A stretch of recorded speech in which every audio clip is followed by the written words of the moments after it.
I stood in the corner of our high school gymnasium, clutching my modest purse, watching the man I once shared dreams with mock my small business to a circle of former classmates. Derek. He looked expensive, untouchable, as if failure was something. That happened to other people, never to him. His custom suit probably cost more than my entire month's revenue, and his cologne, the same one I once bought him for our anniversary, now marked his territory like an invisible fence between his world and mine. 10 years since graduation, 5 years since our divorce, and somehow he still made me feel like I was the one who hadn't measured up. Before we jump back in, tell us where you're tuning in from, and if this story touches you, make sure you're subscribed, because tomorrow I've saved something extra special for you. Preparing and narrating this story took us a lot of time, so if you are enjoying it, subscribe to our channel. It means a lot to us. Now back to the story. The 10-year reunion buzzed around us. Old cheerleaders with strategic surgeries, former athletes reliving their glory days, and the quiet achievers who'd returned with impressive job titles and carefully curated social media lives. The decorations committee had transformed our old gym into something aspiring to elegance. Twinkle lights hanging from basketball hoops, folding tables draped in blue tablecloths, and a DJ playing songs we'd all slow dance to when we thought, first love was forever. I wasn't going to come. The invitation sat on my kitchen counter for weeks, gathering coffee rings and doubt. What was there to prove? That I'd survived? That despite everything falling apart, I'd built something new from the wreckage? My business was still finding its footing, custom handcrafted jewelry that I sold mostly online and at local markets. Nothing that would impress people who measured success in corner offices and luxury vacations. Derek's laugh cut across the room again. I didn't need to hear his words to know he was diminishing something, or someone. His social currency had always been measured in clever cruelty disguised as humor. But then his eyes found mine across the room, and for a moment, the practiced charm slipped. Something darker flashed there. Recognition, perhaps, or the ghost of what we'd once been to each other before ambition hollowed him out. I looked away first, hating that he still had that power. I focused instead on the plastic cup of mediocre punch in my hand, the condensation making my fingers slick. Coming here was a mistake. What had I hoped to prove? That I was over him? That the business he'd called my little hobby when he left was actually supporting me now? The urge to leave pressed against my chest like a physical weight. There. She is? A warm voice broke through my thoughts. The vanishing artist herself. I turned to find Maya standing beside me, her familiar smile unchanged despite the decade between us. We'd been inseparable in high school before college, and life pulled us in different directions. She'd been my maid of honor when I married Derek. She'd also been the one who let me sleep on her couch for 2 weeks after he left. I almost didn't come, I admitted, grateful for her presence. But you did, she said. And that gold necklace you're wearing is stunning. Your work? I nodded, my fingers automatically rising to touch the hammered gold pendant at my throat. One of my favorite pieces, simple but with an organic texture that caught the light in unexpected ways. You're still making beautiful things, she said. It wasn't a question, but an affirmation. Maya had always seen me clearly. Trying to, I replied.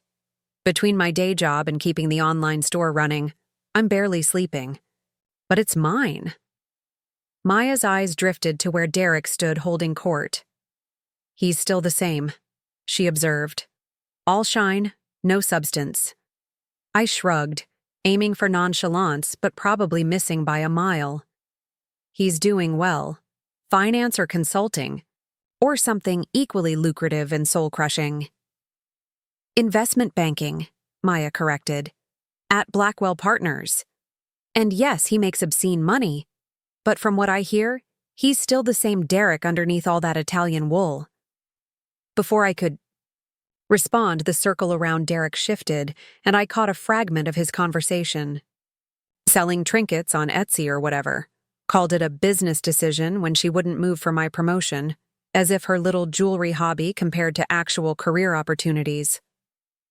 Hot shame crawled up my neck. He was talking about me, about us, about the final breaking point in our marriage when he'd been offered a position across the country and expected me to abandon the small business I'd just launched. When I hesitated, he'd made the decision simple by packing his things and informing me that he couldn't be tied to someone without ambition. Maya's hand found mine, squeezed once. "Don't," she whispered. "He's not worth the calories it would take to walk over there." I nodded, but something had shifted inside me. The hurt was still there, but now it shared space with something harder, something that had been forged in the years of rebuilding myself from the ground up after he left. My name is Olivia Reed, and I never thought I'd be the kind of woman who would confront her ex-husband at their high school reunion. But life has a way of surprising you, sometimes with heartbreak, sometimes with opportunity, and occasionally with a perfect moment of unexpected justice. When the reunion invitation arrived, embossed with our school mascot and promising a night of reconnecting and reminiscing, I almost tossed it directly into the recycling bin. What was there to reminisce about? The girl who had walked those hallways, eager to please, desperate to belong, convinced that loving Derek Evans was her greatest achievement, felt like a stranger to me now. I'd been the quiet art student with secret dreams. He'd been the charismatic debate team captain with already mapped trajectories. Everyone thought we made no sense together, which only made him pursue me more determinedly. I mistook his persistence for passion, his intensity for depth. By graduation, we were inseparable. Through college, I supported his ambitions while keeping my own creativity carefully contained. A hobby, not a career, because one of us needed to be practical. We married at 24, right after he landed his first banking position. I took a marketing job I hated to help pay off his student loans while he climbed the corporate ladder. At night and on weekends, I designed and created jewelry in our tiny apartment's second bedroom, building an online presence slowly but steadily. When I turned 30, I took the risk, quit the marketing job, opened my online store full-time. 3 months later, Derek announced his promotion would require relocating to Chicago. When I suggested maintaining a long-distance relationship until my business found its footing, he looked at me like I'd suggested we live on Mars. "This isn't a real career, Liv," he'd said, gesturing at my workbench. "This is what bored housewives do between spin class and book club." He left 2 weeks later. The divorce papers arrived by courier before his new address did. Standing in that gymnasium 5 years later, I could still feel the hollow space he'd left behind. Not because I missed him, but because his dismissal had carved something out of me that I'd spent years trying to rebuild. Confidence, certainty, the belief that my creativity had value beyond what it could earn. My phone buzzed in my purse, a notification from my online store, another sale. That made 15 this week, more than I'd made in my first 3 months of business. Not enough to make me wealthy, but enough to pay my bills, keep my small studio apartment, and fund the materials for new designs. Enough to prove that my little hobby had outlasted my marriage. Maya nudged me. "So, what's new in the world? Of Olivia Reed Designs? Last I checked your Instagram, you were working on that collection inspired by architectural elements." The genuine interest in her voice pulled me back to the present. "It's going well. I've expanded beyond just the online store. I'm in 3 boutiques now, and I've started teaching metalsmithing workshops at the community center." "That's fantastic," she said, and I could tell she meant it. "Any plans to expand further?" I hesitated. "Actually, yes. I've been developing a proposal for a small business grant to open my own studio space. Something where I could teach classes and have a small retail area as well as my workspace. The application's due next week." "You're going to get it." Maya said with the same absolute certainty she'd had when she predicted I'd be the one to design our senior yearbook cover all those years ago. She'd been right then. Across the room, Derek's laughter rose again, drawing my attention despite my best efforts. He was now standing with a small group that included our former principal and an older man I didn't recognize. Distinguished-looking, silver-haired, with the kind of quiet confidence that didn't need to announce itself. "That's James Blackwell," Maya murmured, following my gaze. "Derek's boss. He's on the alumni board of directors now, donated the money for the new arts building at the school last year." The name registered, Blackwell, as in Blackwell Partners, where Derek worked. As in the Blackwell Foundation, which funded, my heart stuttered slightly, arts initiatives and small business development throughout the region, including the grant I'd applied for. "I should go," I said suddenly. The room felt too small, the air too thick. This was a mistake. Maya caught my arm. "Olivia Reed, don't you dare. You have every right to be here." "I'm not running from him," I clarified, though perhaps I was. "I just don't need to subject myself to this. I have a life I'm proud of. I don't need to prove that to anyone here." She studied me for a moment. "Then don't leave for him. Stay for yourself. Stay for the girl who used to sketch jewelry designs in the margins of her chemistry notes and thought no one noticed." I smiled despite myself. "You noticed." "I wasn't the only one." She nodded toward the refreshment table. "Mrs. Abernathy is over there. She still has that silver pendant you made for her retirement gift displayed in her living room. I visited her last month. She asked about you." Mrs. Abernathy had been our art teacher, the first person who told me my designs could be more than doodles. I hesitated, torn between self-preservation and the pull of reconnection with someone who had believed in me before I believed in myself. "Fine," I conceded. "1 hour, then I'm going home to work on my grant proposal." Maya beamed. "That's my girl. 1 hour of facing the past, then back to building your future." We made our way toward the refreshment table, navigating through clusters of former classmates. Some nodded in recognition. Others seemed to look through me entirely. I'd never been part of the inner circle, even when I was with Derek. I'd been an accessory to his charm, not a person of interest in my own right. Mrs. Abernathy's face lit up when she saw me. Older now, her once auburn hair gone completely silver, but her eyes still sharp and kind behind artistic glasses. "Olivia!" she exclaimed, embracing me with surprising strength. "I was hoping you'd come. I've been following your work online. That sea glass collection from last summer was extraordinary." Warmth spread through my chest. "You've been following my work?" "Of course. When you tagged the school in that post about how your medal arts class inspired your career, I immediately looked you up. I've been a silent fan ever since. Though not so silent among my friends, I've directed quite a few holiday shoppers your way." I laughed, genuinely touched. "Thank you. That means more than you know." We fell into easy conversation about techniques and materials, about how the school's art program had expanded since her retirement. For a few minutes, I forgot where I was. Forgot about Derek holding court across the room. Forgot about all the reasons I dreaded coming tonight. Then I felt it, the prickle of awareness that comes from being watched. I glanced up to find Derek approaching, the silver-haired man, James Blackwell, beside him. Derek's smile was fixed, professional, the one he used when networking rather than the one that had once been reserved for me. "Mrs. Abernathy," he greeted our former teacher smoothly, still inspiring the artistically inclined, I see. "Derek?" She returned coolly. She had never quite warmed to him, even when we were students. She'd once told me she found him tragically superficial. At the time, I'd defended him. Now I wondered if she'd seen what had taken me years to discover.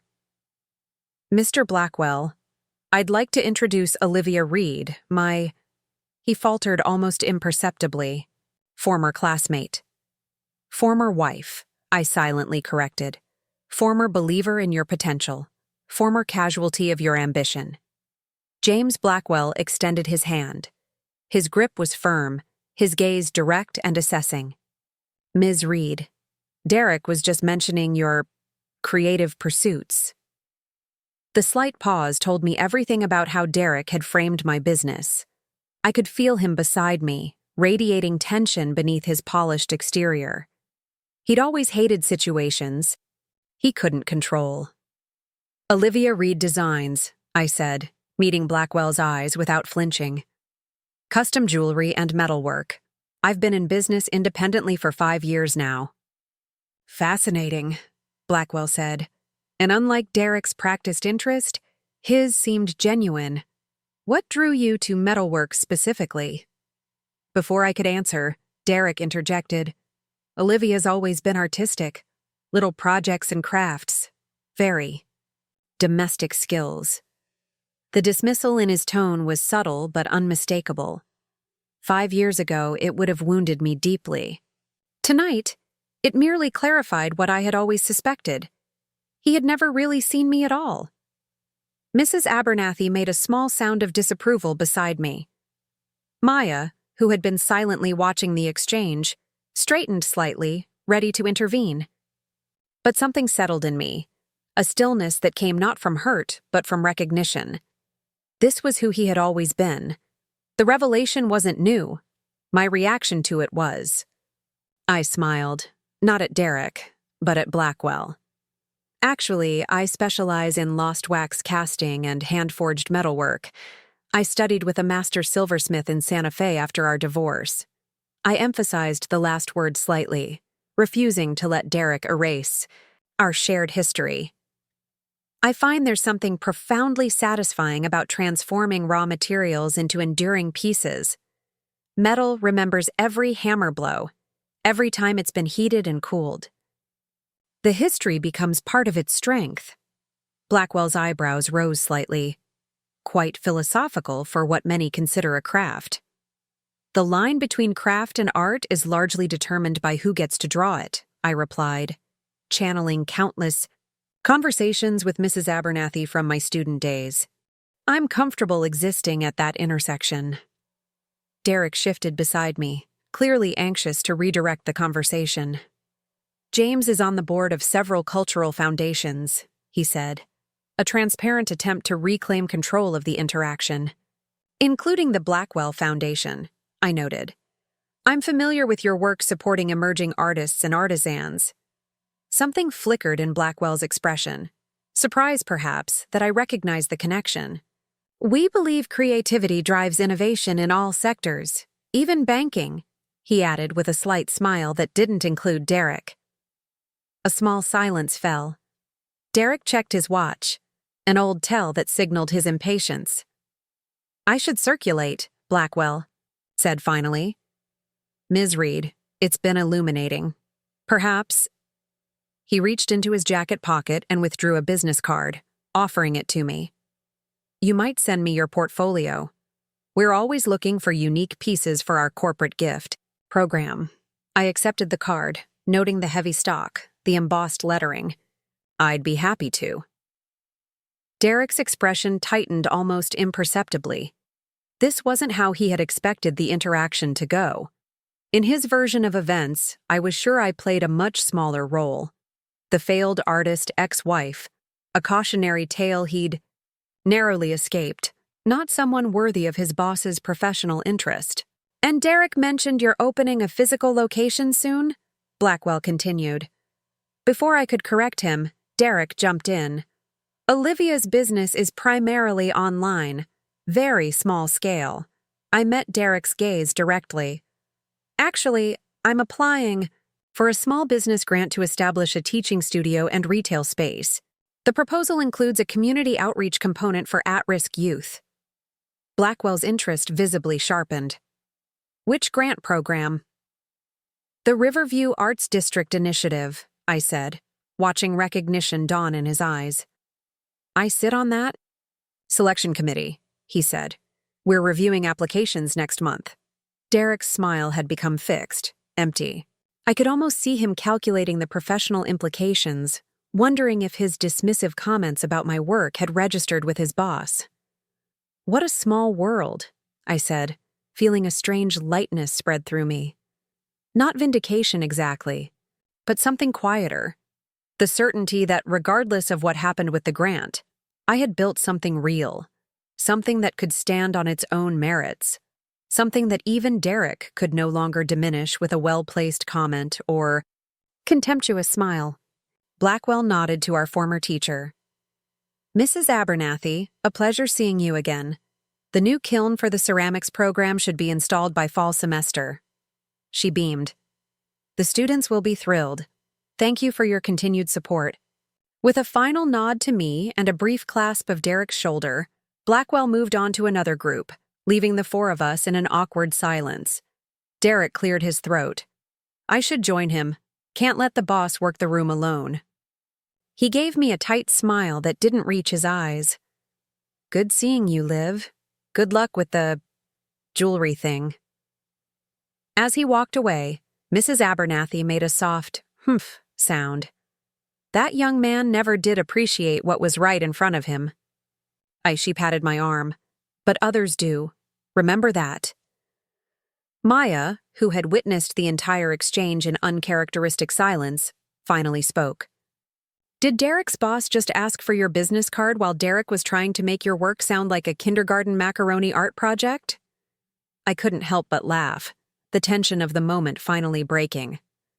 I think he did. Poetic justice, Maya declared. The universe occasionally gets things right. Mrs. Abernathy smiled enigmatically. The universe, yes. And sometimes a little human intervention helps it along. I looked at her questioningly. Who do you think suggested your name to the grant committee in the first place? She asked, eyes twinkling behind her glasses. I may be retired, but I still have some influence in this town. Your work deserves to be seen, Olivia. It always has. The realization that I had allies I hadn't even been aware of, that my former teacher had been advocating for me behind the scenes, that my creativity had value recognized by others even when I doubted it myself, settled over me like a warm blanket. Maya checked her watch. Your hour of social torture is nearly up. Ready to escape? I looked around the gymnasium, at the clusters of former classmates caught in conversations about mortgages and promotions and children's achievements, at Derek now attentively following Blackwell from group to group, at the blue and gold decorations heralding a past I had long since outgrown. Actually, I said, surprising myself, I think I'll stay a little longer. Maya raised an eyebrow. Not for him, I clarified. For me, and for her.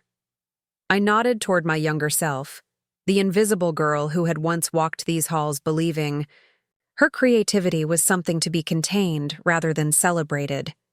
She deserved to occupy this space fully, to be seen on her own terms. Mrs. Abernathy squeezed my hand. Good for you. As they moved toward the refreshment table, I stood alone for a moment, the weight of Blackwell's business card in my hand, a tangible reminder that the path forward wasn't about proving Derek wrong. It was about proving myself right, about the choices I'd made, the business I'd built, the woman I'd become in the absence of his defining gaze. My phone buzzed again. Another sale notification. Someone in Seattle ordering a custom piece for their anniversary. A stranger who found value in what I created, who would wear my art against their skin, who might think of me, not by name, but by the work of my hands, every time they caught their reflection. That, I realized, was success, not measured in Derek's terms of prestige and profit margins, but in connection, in creation, in the quiet satisfaction of turning raw material into something lasting. Something true. The night stretched ahead, full of unexpected possibilities, and for the first time since receiving that reunion invitation, I was genuinely curious to see what might happen next. I circled the perimeter of the gymnasium, exchanging Brief greetings with former classmates whose names I struggled to recall. Most conversations followed the same pattern: awkward recognition, perfunctory questions about work and family, polite nods at my responses about running my own business. Few asked for details beyond, "What do you do?" And even fewer listened to my answers with genuine interest. The social choreography of the reunion felt both familiar and foreign, like trying to recall steps to a dance I'd never fully learned. Near the photo display, blown-up yearbook images and candid shots from our high school years, I paused before a picture of the art club. There I was, second row, hair tucked behind my ears, holding up a silver pendant I'd made in Mrs. Abernathy's. Advanced class. Even in the faded photograph, my pride was evident. I remembered that day clearly. The piece had won a regional competition, my first external validation that my work had value beyond the classroom. "God, look how young we all were," a voice said beside me. I turned to find Rachel Winters, now Rachel Calloway according to her name tag, examining the photo. She'd been peripherally in our social circle, more Derek's friend than mine, part of the debate team crowd who tolerated my presence at their gatherings but rarely sought me out. Directly. "That's you, right?" she asked, pointing to my younger self. "Both also require perseverance through repeated failure." "Precisely." He smiled slightly. "Tell me about your grant proposal, the studio concept with the community outreach component." I hesitated, aware of the potential conflict of interest. "Should we be discussing this, given your position on the selection committee?" He waved a hand dismissively. "I'm not asking for details that aren't in your application. I'm interested in the motivation behind it. The numbers and projections will speak for themselves when the time comes." I considered this, then decided to answer honestly. The studio concept grew from my own experience. I didn't have access to metalsmithing tools or training until college. They're expensive, specialized, often inaccessible without institutional support.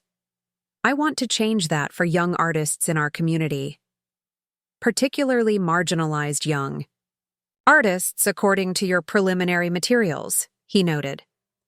"Art saved me during some difficult periods," I acknowledged, "but access remains inequitable. The outreach program would provide scholarships for students who couldn't otherwise afford specialized training." Blackwell nodded thoughtfully. "And your business model supports this charitable component?" "It will," I said confidently. "My current margins are tight, but improving.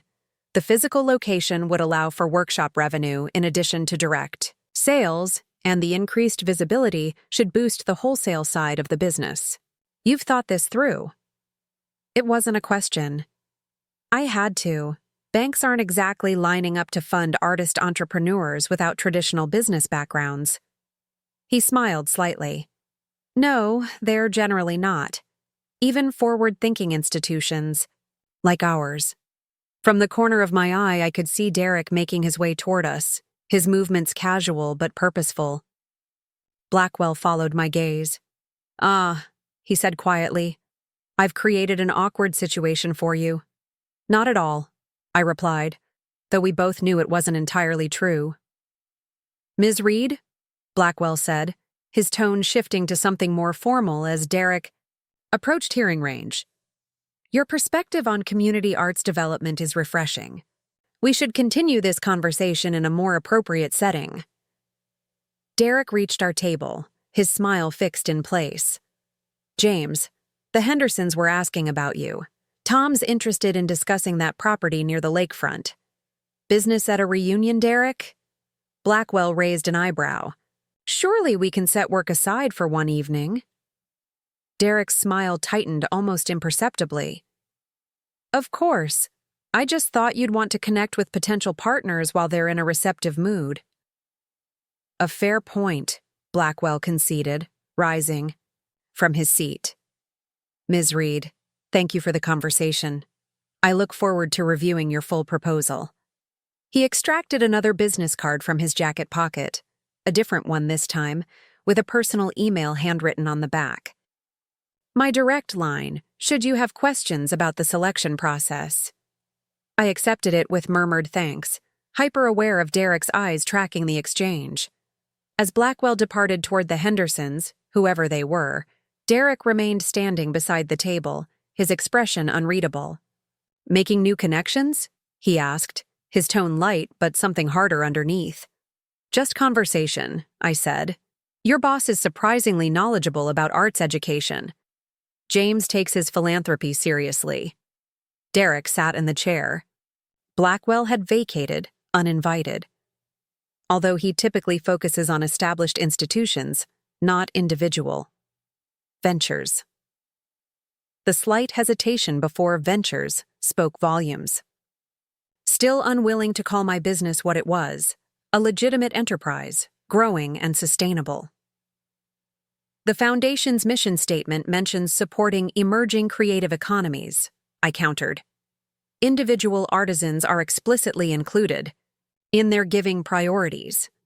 Derek's eyes narrowed slightly. "You've done your research. That's what responsible business owners do before applying for competitive grants." A muscle twitched in his jaw, a telltale sign of irritation I remembered well from our marriage. "Liv, let me give you some advice.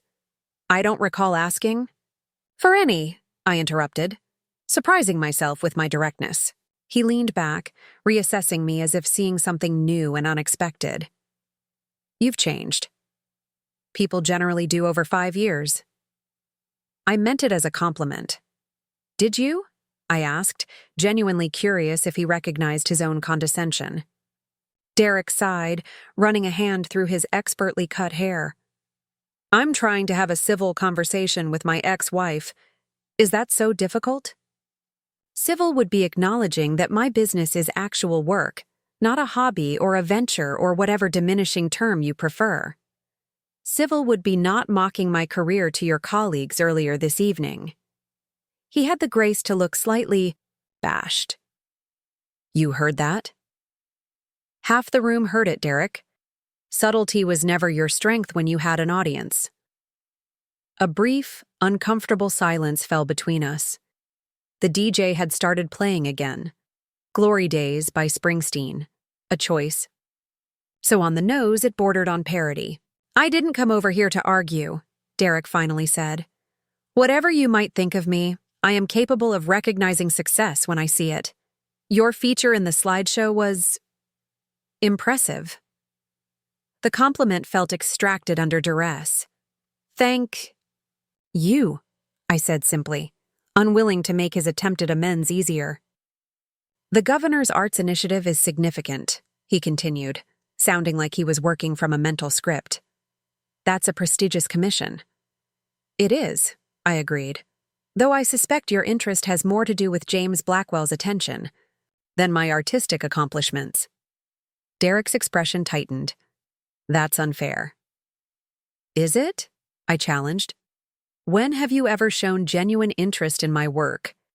Not how it might reflect on you, not whether it met your definition of success, but the actual creative process itself." He opened his mouth, then closed it again, visibly searching for an example and coming up empty. "That's what I thought," I said quietly. "You can't expect me to suddenly understand art just because—" "I never expected you to understand art," I interrupted. "I expected you to understand me. There's a difference." The truth of that statement hung between us. Derek looked genuinely uncomfortable now, caught in a conversation with no easy exit strategy. From across the room, Maya caught my eye, raising her eyebrows in a silent question. I gave her a small nod to indicate I was handling the situation. "Let me be direct," Derek said finally. "James Blackwell is an important mentor to me. His opinion carries significant weight at the firm. If he's taken an interest in your business, I would appreciate professional courtesy." And there it was, the real reason for this awkward reunion. Not reconciliation, not genuine curiosity about my life, but concern that his ex-wife might somehow interfere with his carefully cultivated professional relationship. "Professional courtesy," I repeated. You mean you want me to pretend you've been supportive of my career? Paint a flattering picture of our history? I'm not asking you to lie, he said, though his expression suggested otherwise. Just consider the potential impacts of your interactions with him. I studied Derek, his expensive haircut, his carefully selected casual but costly reunion attire, the way he positioned himself to be visible to important people even in this conversation. Actually, I said, making a decision on the spot, I'm applying for a grant to open a teaching studio. If it comes through, I'll definitely need assistance for the youth programs. Have her send me her portfolio through my website. I can't promise anything, but I'd be happy to review her work. Elise's face brightened. Really? That would be amazing. She'll be thrilled just to get feedback from you. After she left, clutching my card like it was something precious, Maya raised an eyebrow. Look at you, becoming a mentor, she teased, gently. Full circle moment indeed. It's strange, I admitted. When did we get old enough for our classmates to have college-aged children? When did I become someone whose opinion matters in a young artist's development? Probably around the same time you became someone who can speak to the former class president without having a panic attack, or tell your ex-husband exactly where he can shelve his professional courtesy, Maya observed. Growth is sneaky like that. The DJ announced the last 3 songs of the evening. People gravitated back to the dance floor for a final nostalgic moment before returning to their adult lives, their mortgages and careers and families waiting beyond the gymnasium doors. Want to join the last dance? Maya asked, gesturing toward the growing crowd moving to a ballad that had been popular our senior year. I shook my head. I think I'm ready to go, actually. I've gotten what I needed from tonight. We gathered our things and made our way toward the exit. Near the door, Mrs. Abernathy intercepted us for final hugs and confirmation about the workshop plans for her students. As we spoke, I noticed James Blackwell approaching with deliberate purpose. Ms. Reed, I'm glad I caught you before you left, he said. A quick question if you don't mind. Maya tactfully stepped away to give us privacy, though she remained within eyesight. Of course, I said, curious what could be so urgent. The grant application, Blackwell began. You're proposing the studio location in the Riverview Arts District, the eastern side, or the western development? The question seemed oddly specific. Eastern side, I confirmed. The old manufacturing block that's being rezoned for mixed use. There's a former textile space that would be perfect. High ceilings, natural light, already partially renovated for creative businesses. He nodded thoughtfully. The Mercer Building. Good choice. Better infrastructure than the Western development, despite the current push for new construction there. I was surprised by his familiarity with the specifics. Yes, exactly. The bones of the space are solid, and the history of making things there feels appropriate. Indeed. He paused, seeming to consider his next words carefully. The selection committee values sustainability and community integration highly in this funding cycle. Your application might benefit from emphasizing the adaptive reuse aspects of the location choice. The advice was subtle, but clear. He was giving me insider information about how to strengthen my application, not promising approval, not crossing ethical lines, but offering legitimate guidance that any mentor might provide to a promising applicant. Thank you for the suggestion, I said carefully. I'll review that section of my proposal. Good. He offered his hand. It's been a pleasure, Ms. Reed. I look forward to our meeting next week. As we shook hands, I noticed Derek watching from across the room, his expression unreadable. Blackwell followed my gaze and added quieter. You know, loyalty is valuable in business relationships, but so is recognizing talent, regardless of prior associations.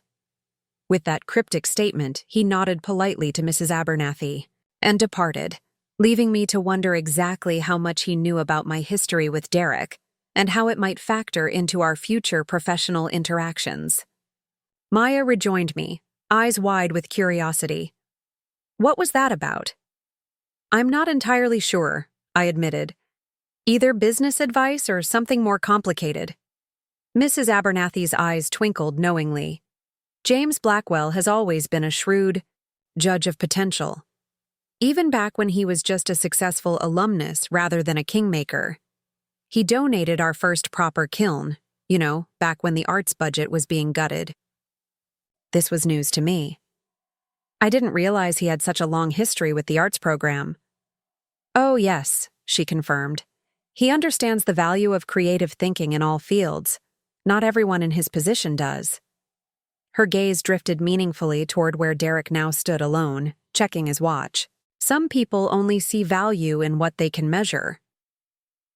As we said our final goodbyes and stepped into the cool night air, I felt a strange sense of completion. The reunion hadn't delivered the dramatic confrontations or tearful reconciliations that TV movies might have promised. Instead, it had offered something quieter, but more substantial. The opportunity to stand firmly in who I had become, neither defining myself by past relationships, nor pretending they hadn't shaped me. The parking lot was half empty now, former classmates dispersing back to their separate lives. Maya and I walked toward her car in comfortable silence, the sounds of the reunion fading behind us. So, she said finally, verdict on attending. The 10-year reunion? Worth it or tragic mistake? I laughed. Surprisingly worth it, though I wouldn't have said that 3 hours ago. Amazing what a business card exchange with your ex's boss can do for morale. It's not just that, I said, trying to articulate the shifting feeling inside me.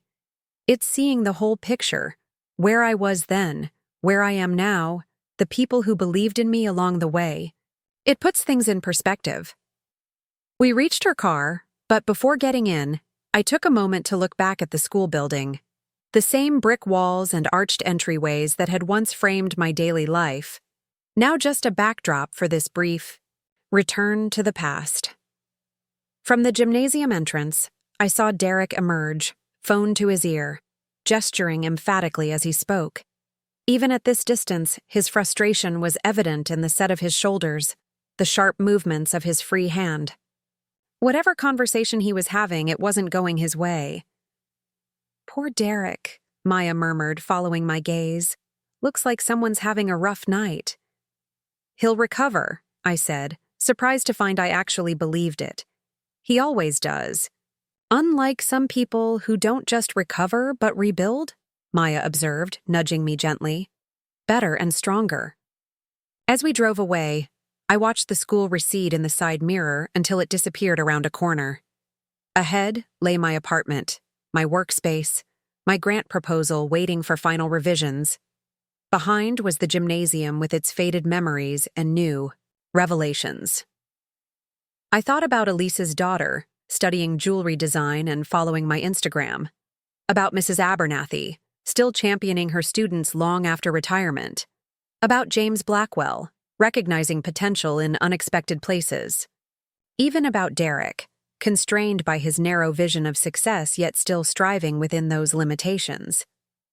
We are all, I realized, constantly rebuilding ourselves from the materials at hand, some inherited, some chosen, some thrust upon us by circumstance. The art isn't in having perfect materials or ideal conditions. It's in how we work with what we have, how we transform it into something with meaning and purpose. Like metal under heat and pressure, we change. He was still playing the same game, still measuring his worth through others' perceptions. But now I could see the effort behind it, the constant calculation that must have been exhausting to maintain. I'll tell you what, I said, feeling strangely calm. I'll extend the same level of professional courtesy you showed when describing my business to your colleagues earlier tonight. Derek paled slightly. Olivia? No, I'm serious. I believe in equivalent exchange. You've spent years dismissing my work as insignificant. Don't expect me to suddenly prop up your professional image because it's convenient for you. He stared at me, genuinely taken aback by my directness.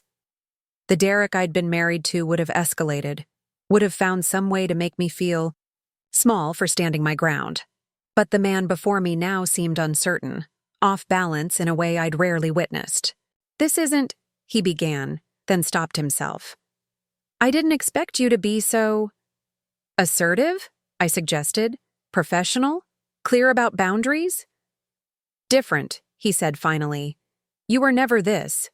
Hard." "Not hard," I corrected. "Clear. There's a difference there too." The DJ transitioned to a slow song, and couples began moving to the dance floor, middle-aged bodies swaying to the same rhythms that had once seemed so urgent and meaningful in this very gym. For a moment, I saw uncertainty flicker across Derek's face as if he might actually ask me to dance, a gesture toward some shared nostalgia neither of us truly felt. I stood before he could speak. "I need to check in with Maya. It was clarifying to talk with you, Derek." He remained seated, looking up at me with an expression I couldn't quite decipher. "For what it's worth," he said, "the business card thing, that wasn't like James. He doesn't usually take such immediate interest in people he's just met." It wasn't quite an acknowledgement of my accomplishment, but it was the closest he could manage. I decided to accept it for what it was. "Perhaps he recognizes value where he finds it," I said, not unkindly. "Good night, Derek."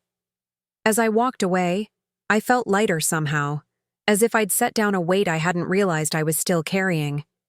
The conversation hadn't gone as I might have scripted it in my head during the years since our divorce. No dramatic confrontations, no tearful apologies, no moment of profound recognition from Derek about what he'd lost. Just two people who had once known each other intimately, now navigating the awkward territory of who they had become in the absence of each other. Across the room, Maya raised an eyebrow questioningly as I approached. "Strategic retreat or mission accomplished?" she asked. "Neither," I admitted. "Just closure, maybe. The unexciting kind." She glanced over my shoulder to where Derek still sat alone. "He looks constipated with feelings." I laughed despite myself. That's always been his response to emotions he can't categorize. "Want to blow this popsicle stand?" she suggested. "We've made our appearances, demonstrated our successful adult lives. Mission accomplished." I considered it, the temptation of returning to my comfortable apartment strong.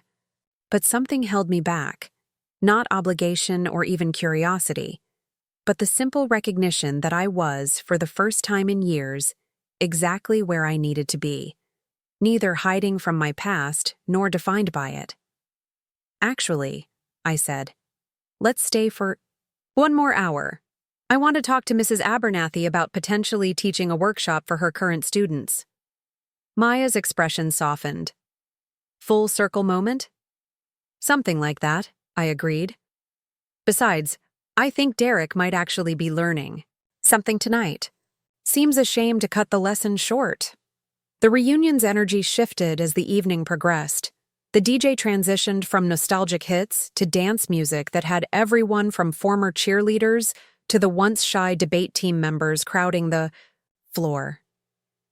I stood near the refreshment table with Maya and Mrs. Abernathy, discussing the possibility of a workshop series for her advanced students.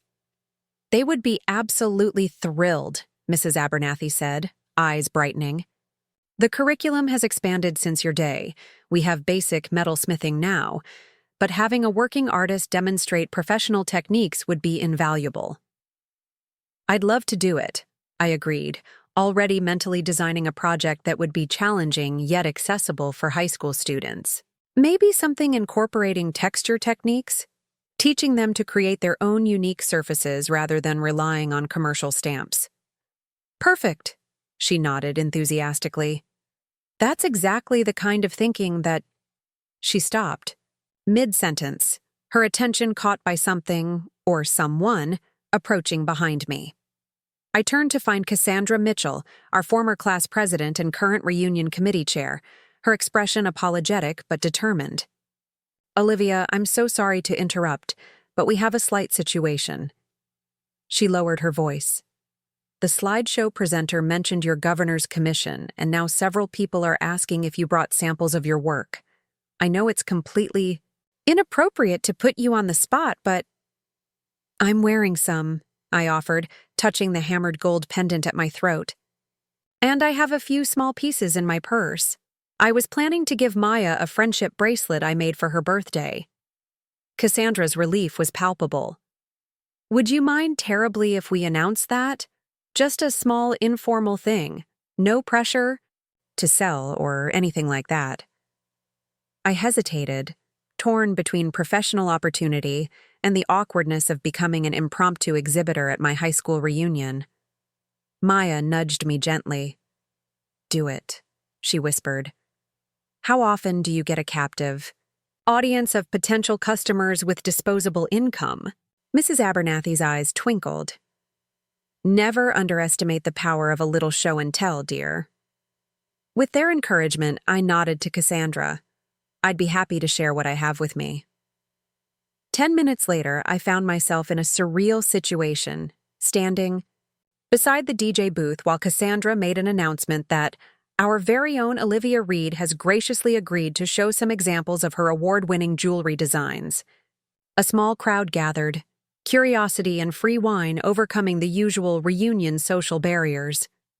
I displayed the few pieces I had with me: the pendant I was wearing, a pair of earrings with a similar hammered texture, and the friendship bracelet I'd made for Maya, a delicate cuff with interwoven strands of silver and copper.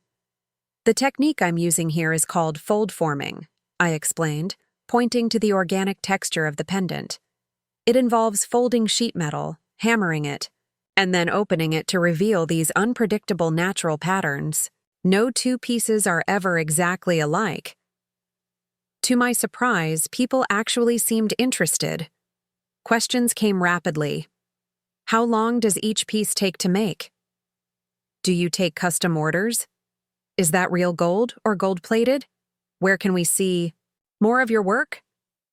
I answered each question, slipping naturally into the same voice I used when teaching workshops or presenting at craft shows. This wasn't the elevator pitch I'd rehearsed for potential gallery owners or the technical explanations I provided to fellow artists. It was simpler, more direct, focused on the connection between maker and wearer.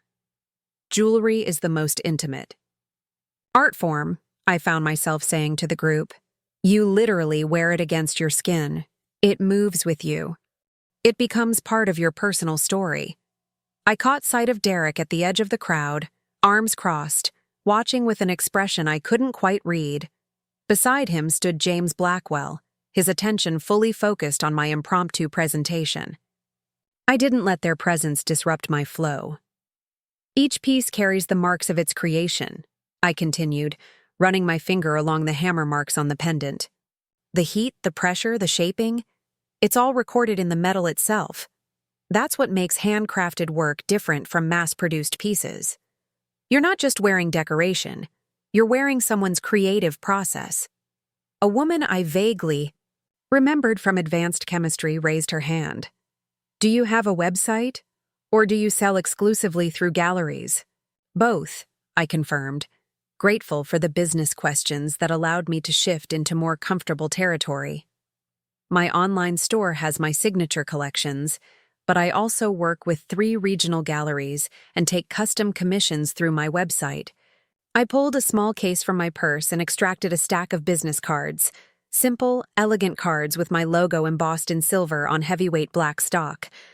As I distributed them, I noticed several people immediately take photos of the cards, with their phones, presumably to look up my work later. The informal showing began to disperse naturally as people drifted back to conversations or the dance floor. As the crowd thinned, James Blackwell approached, examining the bracelet I'd made for Maya with careful attention. "Remarkable craftsmanship," he commented. "The integration of the 2 metals is particularly effective." "Thank you," I said. The technical term is married metals, a process of fusing copper and silver together before forming. He nodded thoughtfully. You mentioned custom commissions. Does your business handle corporate gifts? We typically order about 50 pieces each holiday season for our top clients. My heart skipped. 50 pieces at my corporate gift price point would represent a significant commission, enough to fund new equipment for the studio space if the grant came through. Absolutely, I confirmed, working to keep my voice steady and professional. I create custom designs that can be produced in limited editions, often incorporating elements of a company's branding or values in subtle ways. He seemed pleased with this answer. One of our firm's guiding principles is transformation, taking existing potential and helping it evolve into something of greater value. Your process seems metaphorically aligned. The parallel wasn't lost on me. It was essentially what he'd done professionally for decades, what his foundation did for arts organizations, what I hope to do for young artists through my proposed studio. Transformation as a business model, as a creative process, as a life philosophy. I believe the most interesting transformations preserve the essential character of the original material while revealing new possibilities within it, I said. Whether that's metal or other resources. Blackwell's eyes crinkled slightly at the corners, not quite a smile, but an acknowledgement of the layered meaning. Well put. I'd like to schedule a proper meeting to discuss possibilities when we're both back in the city. My assistant can contact you next week?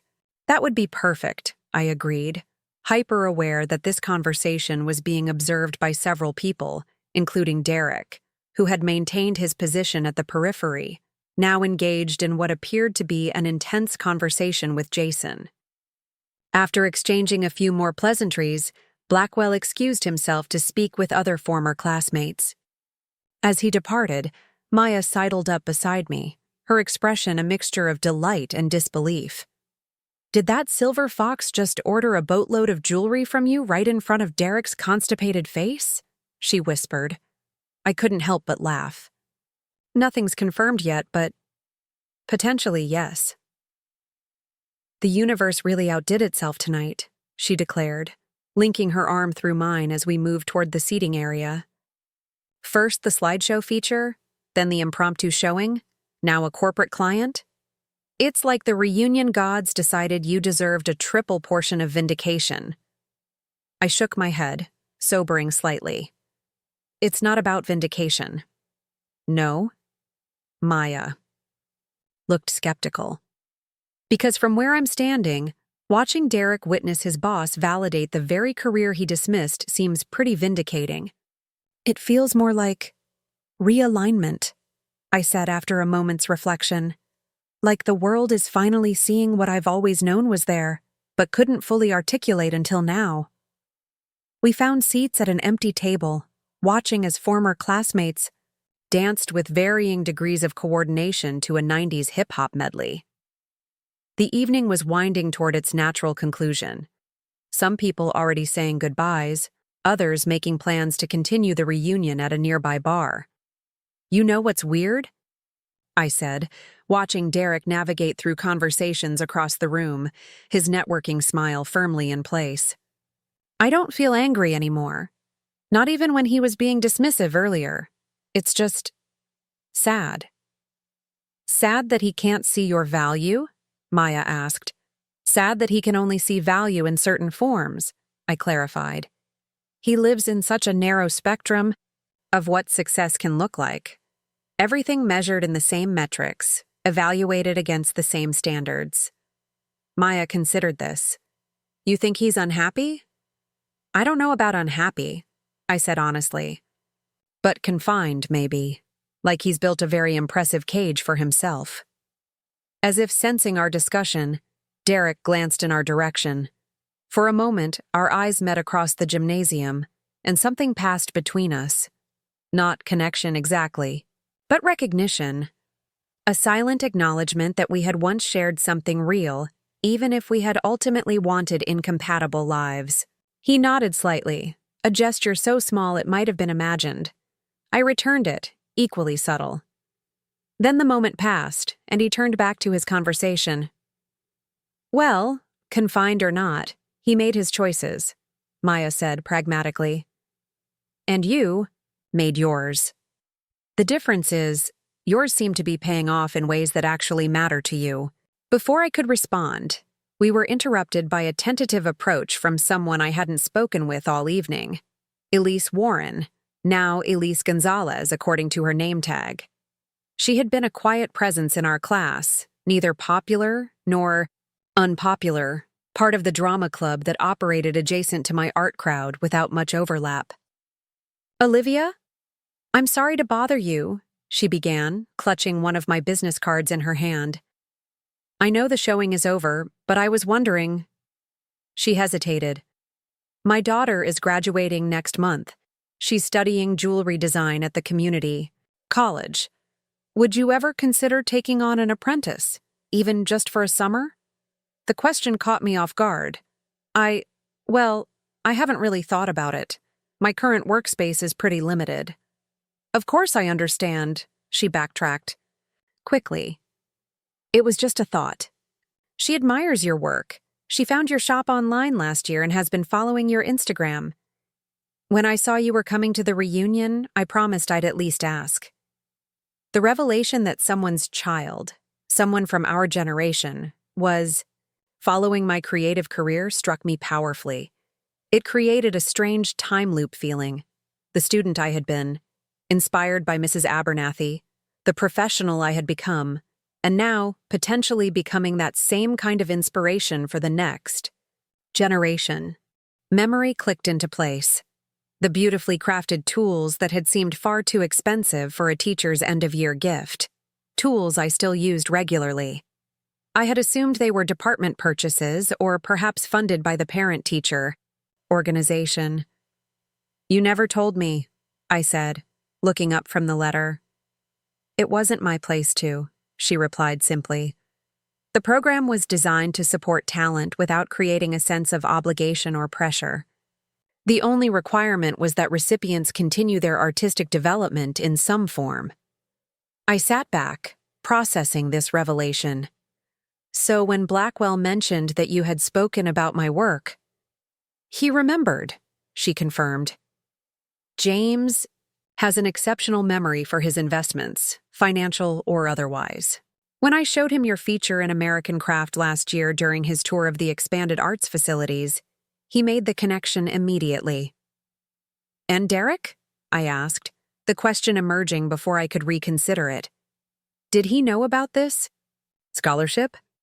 Mrs. Abernathy's expression softened with understanding. No. As I said, it was a private program. The funds came through me, not through any formal school channels. If Derek dismissed your artistic pursuits, he did so without knowing there were others who recognized their value from the beginning. The realization was both liberating and sobering. My talent had been seen and supported long before Derek entered my life, and continued to be recognized long after he exited it. His opinion, his dismissal, had never defined the objective value of my work, only his limited perception of it.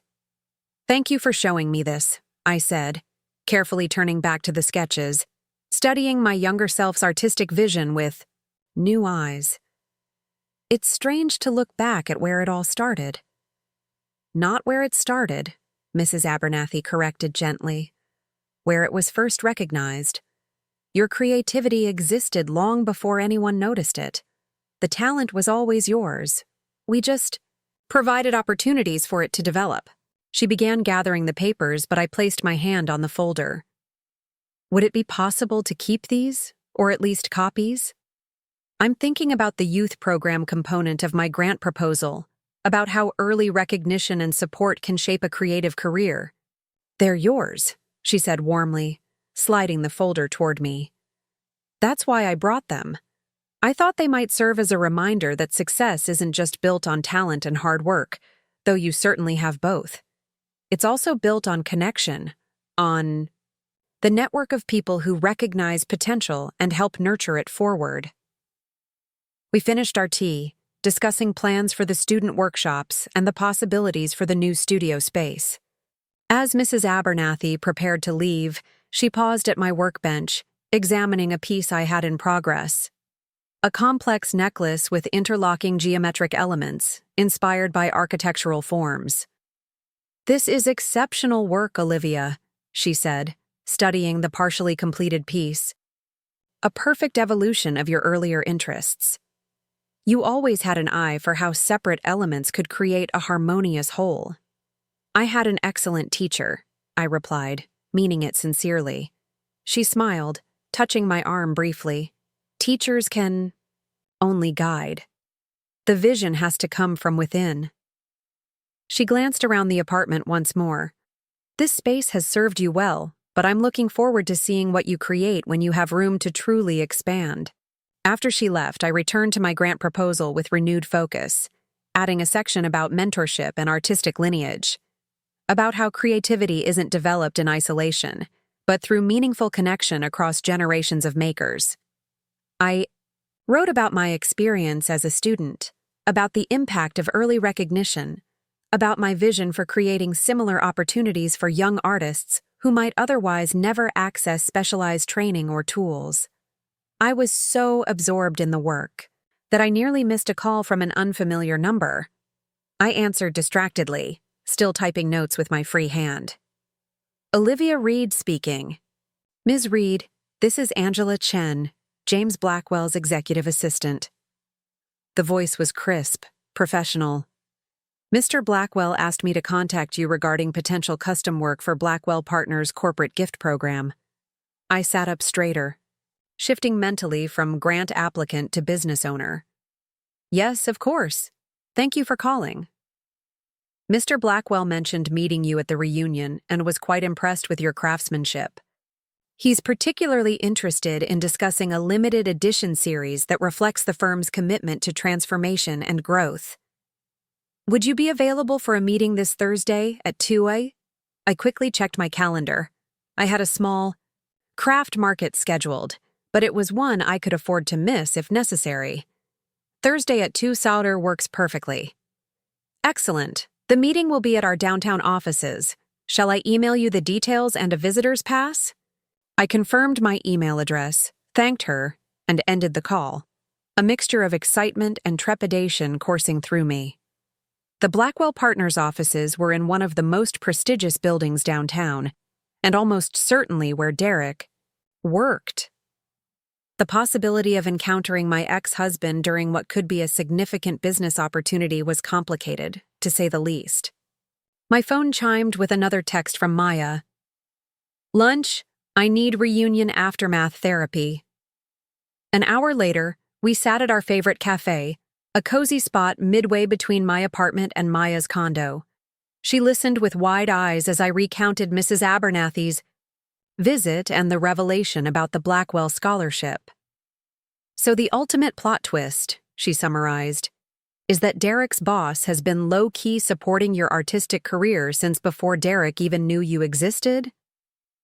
"It does sound like the I set up for a romantic comedy when you put it that way," I admitted, stirring my iced tea. "But it's not about Derek. It's about connecting dots I never knew existed, about seeing how support systems were working for me even when I couldn't recognize them." "And now you have a meeting at Derek's workplace," Maya observed, "where you might design pieces that his boss will give to their most valued clients. Clients that Derek probably works with directly." I sighed, recognizing the complexity. I considered suggesting a different meeting location, but that feels unprofessional. This is a legitimate business opportunity, not a chance to prove something to my ex-husband. "Why not both?" Maya grinned mischievously. "Because I'm trying to build something sustainable, not settle old scores," I replied, though I couldn't help returning her smile. "Though I won't deny there's a certain symmetry to it all." "The universe has a sense of humor," Maya agreed. "So, what will you bring to the meeting? Please tell me you're going to wear that amazing sculptural collar piece you made for the craft council exhibition. The one that looks like you're wearing architecture." I laughed, imagining Derek's reaction to my more avant-garde work. Probably something more conservative for a first corporate meeting. I need to strike a balance between artistic vision and business sensibility. And what about the Derek factor? You'll have a plan for that possibility? I considered the question. Seriously? Honestly? I'm not going to plan for it. If we cross paths, we cross paths. He's not the focus of this opportunity. The marks remain, telling our story, but they become part of something new, something that couldn't exist without both the material's inherent nature and the forces that have shaped it. It wasn't a realization that solved everything. I still had a grant application to perfect, a business to grow, relationships to nurture or release. But sitting in Maya's car, driving away from the past and toward whatever came next, I felt a deep certainty that I was exactly where I needed to be, not despite the journey that had brought me here, but because of it.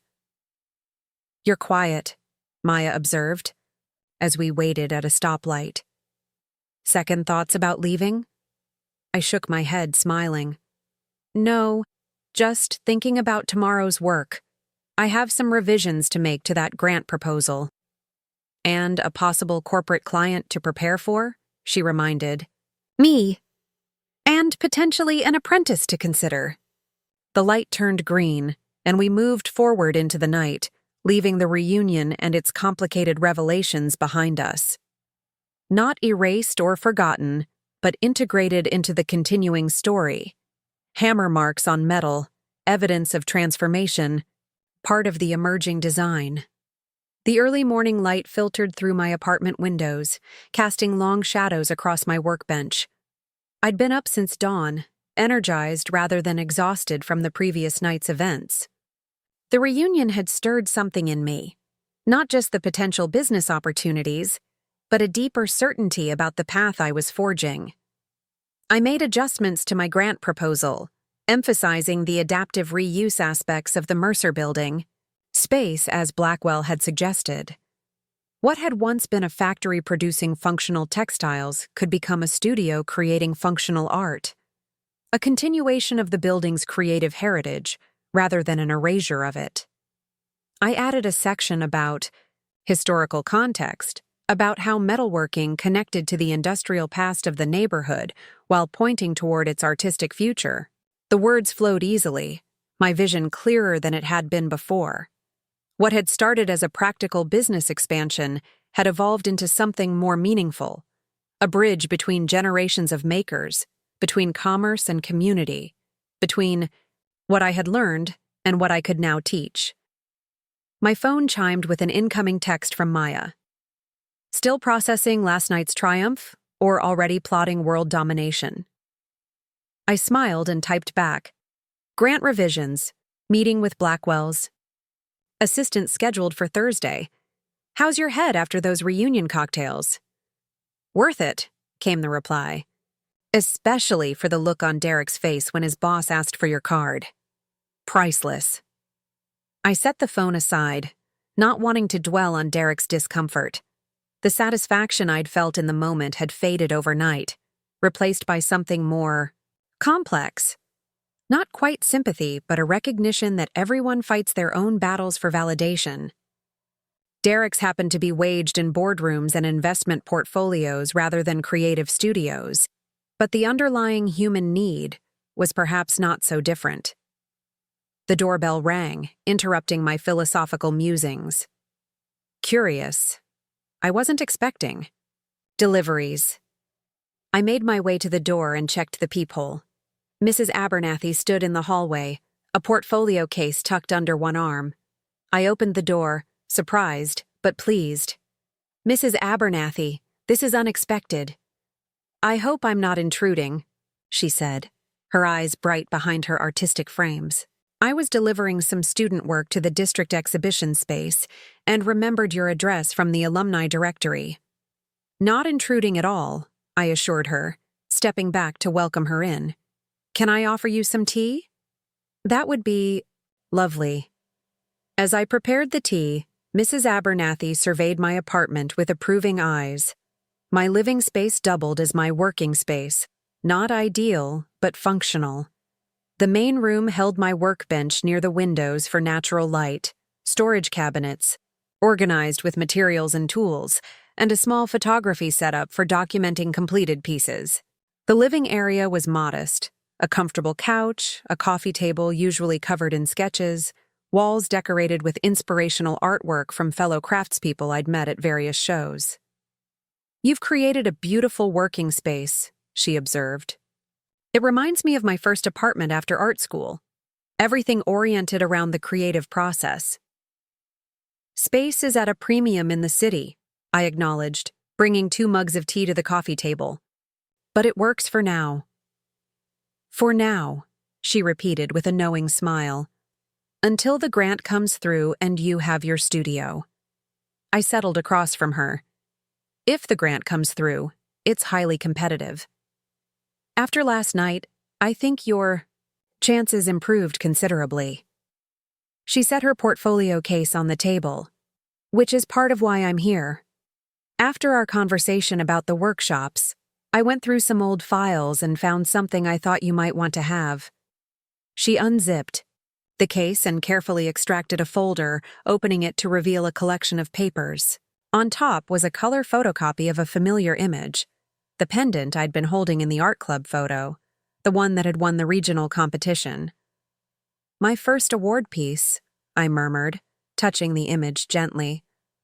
"Not just the piece," Mrs. Abernathy said, turning the page to reveal my original design sketches, complete with my teenage handwriting noting material choices and technical concerns.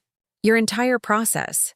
You were always so methodical, even then, drawing everything, planning each stage." I stared at the sketches, transported back to that moment of creation, the excitement of translating an idea from mind to paper to 3-dimensional. Reality, the frustration of technical limitations, the exhilaration when the piece finally emerged as I had envisioned it. "I kept copies of exemplary student work to show future classes," she explained. "Yours was always in the portfolio, but there's more." She turned to the next page, a formal letter on Regional Arts Council letterhead, announcing my competition win. Adjacent to it was a newspaper clipping, yellow with age, featuring a small photo of me holding the pendant, smiling shyly at the camera. "Local student takes first place in metalwork division," the headline read. The article briefly described my piece and quoted the judge's comments about exceptional technical skill and artistic vision rarely seen in young artists. "I never saw this," I said, surprised. "The newspaper article, I mean." Mrs. Abernathy nodded. "It was in the local section, easy to miss. But I kept it because I knew even then that you were going to continue this journey. Some students have talent but lack persistence. You had both."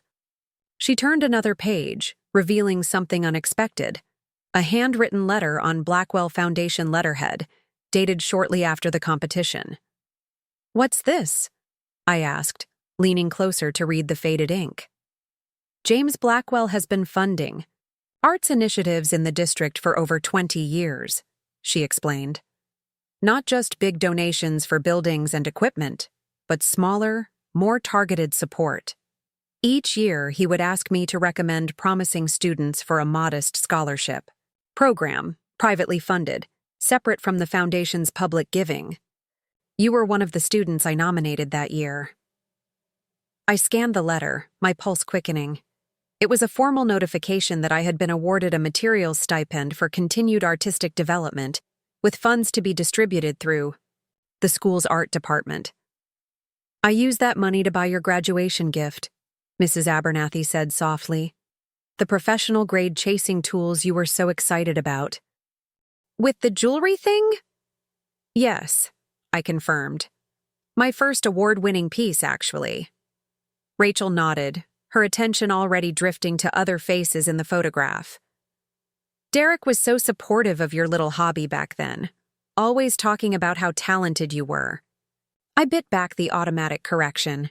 It was never a hobby, and Derek's support had been performative at best, a way to appear enlightened and encouraging while subtly undermining my ambitions. Instead, I smiled politely. Art has a way of revealing who we truly are. So true, she agreed absently, clearly missing my point. So you two really didn't stay in touch after the divorce? That's so sad. You were like the couple everyone thought would make it. Life takes unexpected turns, I offered neutrally, unwilling to provide gossip fodder. We wanted different things. Rachel lowered her voice conspiratorially. Well, between us, I always thought you were too creative for banking. All those numbers and regulations, not really your scene. The backhanded compliment hung between us. Once I would have accepted it, even agreed. Yes, I was too dreamy, too impractical for Derek's world. Now I recognize the false dichotomy. Actually, I said, precision and creativity aren't opposites. Most artists I know are incredibly detail-oriented and technically precise. My casting work requires mathematical calculations, chemical understanding, and exacting measurements. Rachel blinked, clearly not expecting pushback. Oh, I just meant— I know what you meant, I said, keeping my tone light. It's a common misconception. Before she could respond, we were interrupted by the arrival of the reunion committee chair, announcing that dinner would be served in 15 minutes, followed by a presentation celebrating class achievements. Rachel excused herself, relieved, to escape our increasingly uncomfortable exchange. I remained by the photos, studying my younger face, wondering what I would tell that girl if I could send a message backward through time. Probably not what she would expect to hear. Not warnings about Derek or predictions about the divorce, but reassurance that her creative vision had always been valid, that the path to building her confidence would be winding but worth every step. The dinner portion of the evening brought its own challenges. Assigned seating placed me at a table with several former classmates I barely remembered, and to my dismay, Derek's one-time best friend, Jason Taylor. He'd been Derek's best man at our wedding and had diplomatically distanced himself from both of us after the divorce. Occasionally liking my business social media posts, but never directly engaging. He nodded awkwardly as I took the seat beside him. Olivia, good to see you. Jason, it's been a while. He glanced around as if checking for Derek's presence before leaning slightly closer. Your work is really impressive. That necklace you designed for the governor's arts gala last year? Stunning. I hadn't expected that. You saw that? My wife follows your Instagram. She's hinted multiple times that your celestial collection would make an excellent anniversary gift. He smiled sheepishly. Subtlety isn't Megan's strong suit. That's surprisingly nice to hear, I admitted. Why surprising? I hesitated, stirring my water with its sad little lemon wedge. I guess I assumed Derek's friends had all taken his side. Jason looked uncomfortable. It wasn't about sides for everyone. Some of us just didn't know how to navigate the aftermath. He paused. For what it's worth, I always thought he made a mistake. Walking away from someone with your talent and drive? Not his smartest move. Before I could respond, the clink of silverware against glass drew our attention to the small podium set up near the DJ booth. The committee chair welcomed everyone, made a few announcements about upcoming alumni events, and then introduced the class achievements slideshow. What followed was a parade of professional accomplishments and personal milestones. Medical, degrees and law partnerships, tech startups and corporate promotions, children and charitable foundations. Each slide featured smiling faces and bullet-pointed successes, carefully curated to present the most impressive version of lives still unfolding. Derek's slide appeared about halfway through, a professional headshot beside a Blackwell Partners logo, listing his current title and notable deals he'd closed. Recently secured the Westlake Development account, a $50 million commercial project, the final bullet point read. The room offered polite applause. 3 slides later, to my complete surprise, my own face appeared on the screen. It wasn't a formal headshot, but a candid photograph of me at my workbench, torch in hand, completely absorbed in the piece before me. I recognized it from a local arts magazine feature from the previous year. Olivia Reed, the committee chair. Reed, founder and creative director of Olivia Reed Designs, featured in American Craft and Metalsmith magazines. Recipient of the Regional Artisan Excellence Award. Recently selected to create custom pieces for the Governor's Arts Initiative. Scattered applause followed, warmer than I expected. I felt heat rise to my cheeks, unused to public recognition. In this particular crowd. Across the room, I caught Derek's expression, a mixture of surprise and something else I couldn't quite identify. Not quite resentment, not quite respect, but something uncomfortably positioned between the two. Jason leaned over. "Well deserved," he murmured. "Derek looks like he swallowed a lemon." I shouldn't have found that satisfying, but somehow I did. The slideshow concluded, and dinner was served. Rubber chicken with institutional vegetables. A meal that perfectly embodied the gap between nostalgic expectations and reality. Conversation at our table revolved safely around neutral topics. Home renovation horror stories, vacation destinations, reminiscences about teachers we'd feared or adored. It was during dessert, a forgettable cheesecake with artificially red cherry topping, that I felt someone approach from behind. A hand touched my shoulder lightly. "Ms. Reed, a moment of your time?"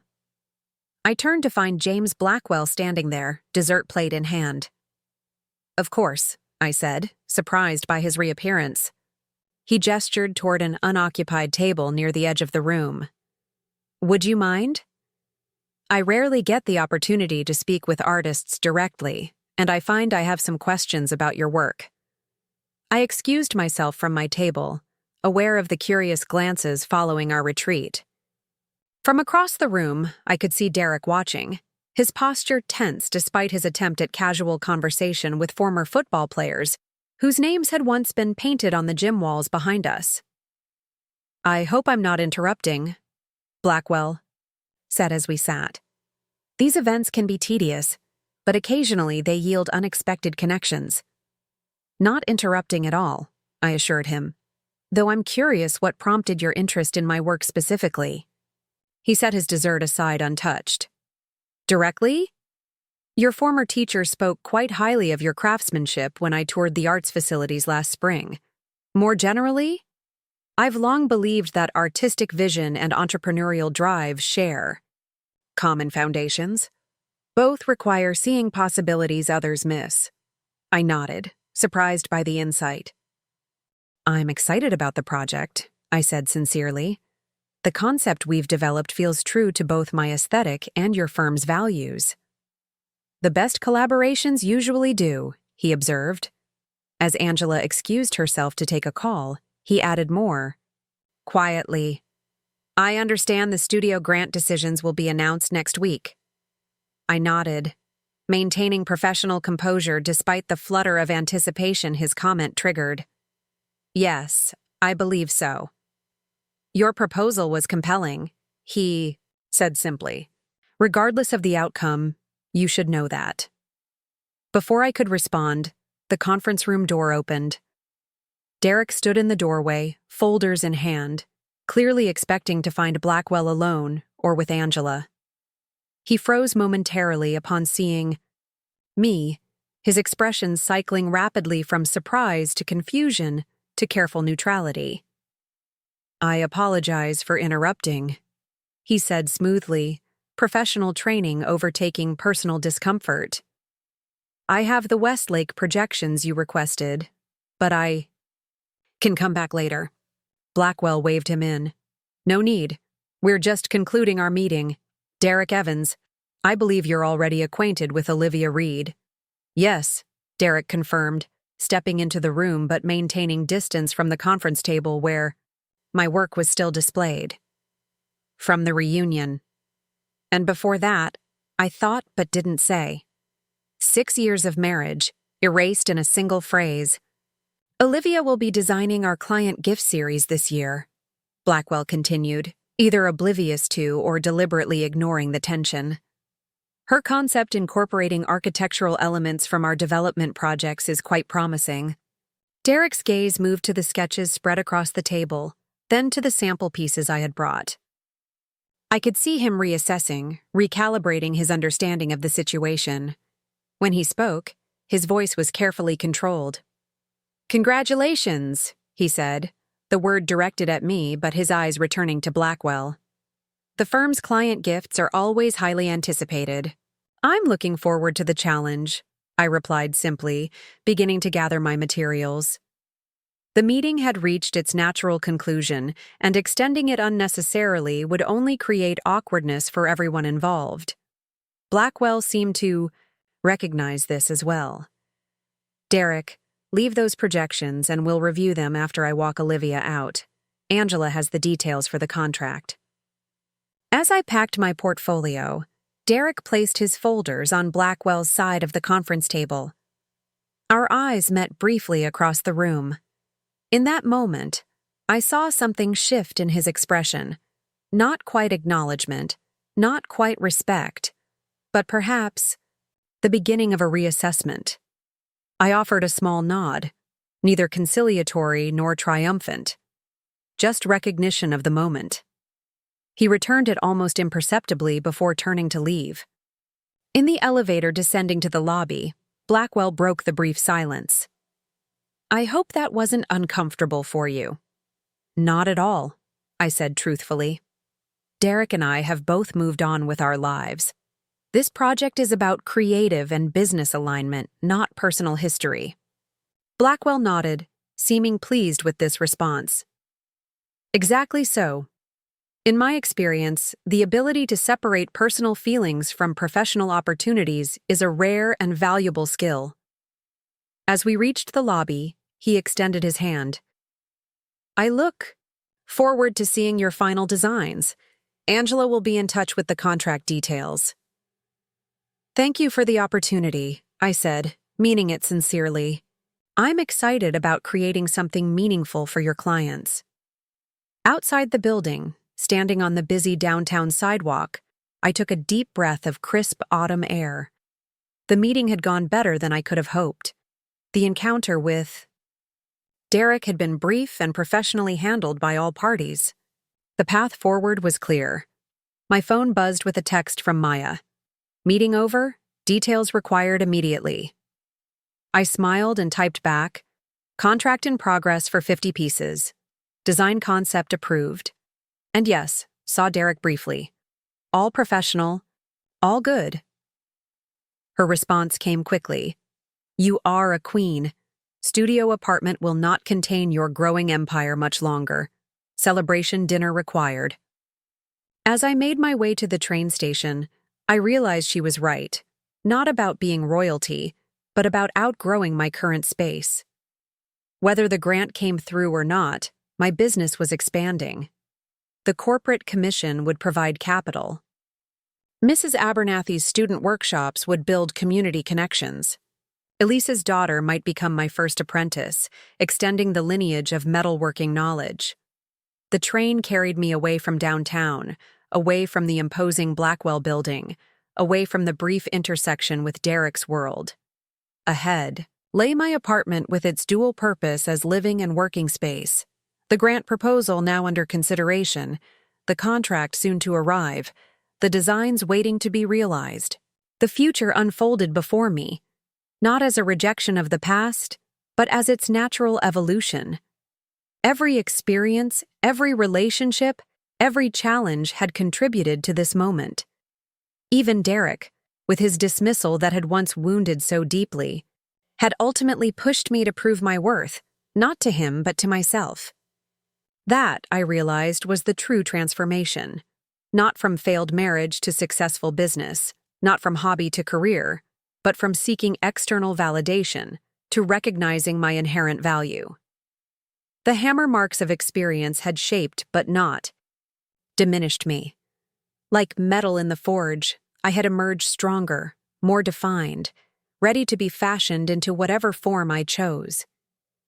The train continued its journey, carrying me home, not to where I had started, but to where I now belonged. Up next, You've got two more standout stories right on your screen. If this one hit the mark, you won't want to pass these up. Just click and check them out. And don't forget to subscribe and turn on the notification bell so you don't miss any upload from us. Maya studied me over her coffee cup. You really have moved on, haven't you? Not just saying the words, but actually feeling it. I think so, I said, surprising myself with how true it felt. Seeing him at the reunion clarified things. There's no lingering what if, no unresolved feelings. Just two people who once shared a life and now don't. Simple as that. Simple, Maya repeated skeptically. Nothing about running into your ex while meeting with his boss about a business opportunity that validates exactly what he dismissed about you seems simple to me. Maybe not the circumstances, I acknowledged.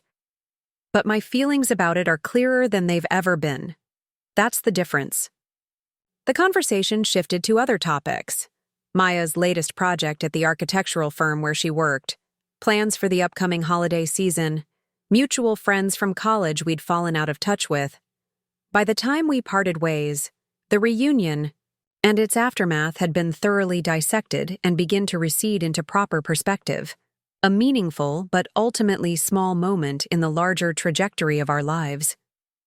Back at my apartment, I returned to the grant proposal, putting the finishing touches on the revised sections before saving and submitting the completed application. As I clicked send, I felt a sense of completion that went beyond just meeting. A deadline. Whether approved or not, the proposal represented my clearest vision yet for the next phase of my business and creative life. With that task completed, I turned my attention to preparing for Thursday's meeting. I reviewed my portfolio, selecting pieces that showcased both technical skill and design sensibility, while remaining appropriate for corporate gifting. I ran financial calculations for various production scenarios, determining price points that would be profitable for limited edition work. The days passed quickly in a blur of practical preparations.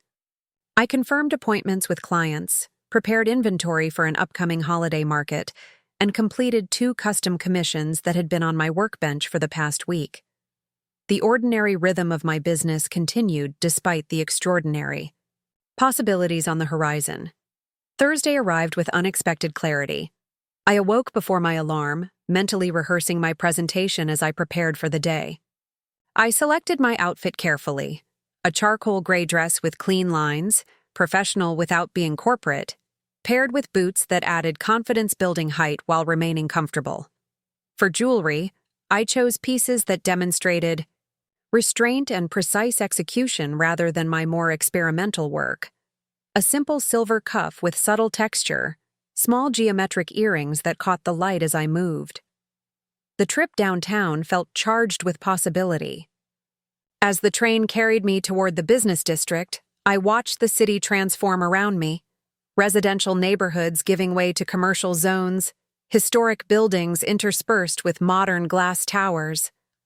The Blackwell Partners building was unmistakable, its distinctive silhouette rising above neighboring structures, its glass facade reflecting clouds and sky.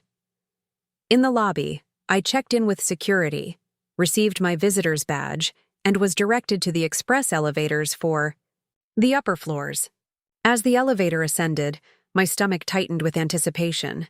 Not anxiety exactly, but the heightened awareness that comes with stepping into new territory.